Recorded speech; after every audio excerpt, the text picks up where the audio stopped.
దారం దారం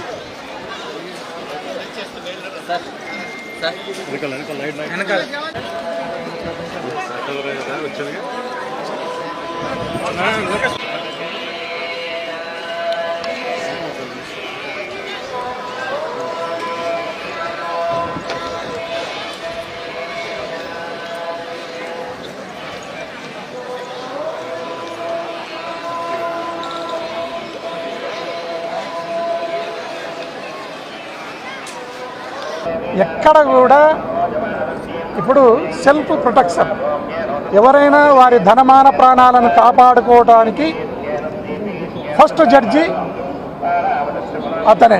ఎవరైతే నష్టపోతున్నాడో, ఎవరైతే ధనమాన ప్రాణాలను కోల్పోతున్నారో ఆ వ్యక్తే తన ధనాలను, మానాన్ని, ప్రాణాన్ని కాపాడుకోవాల్సిన ప్రాథమిక బాధ్యత వారిపైనే ఉంటుంది. అందులో భాగంగానే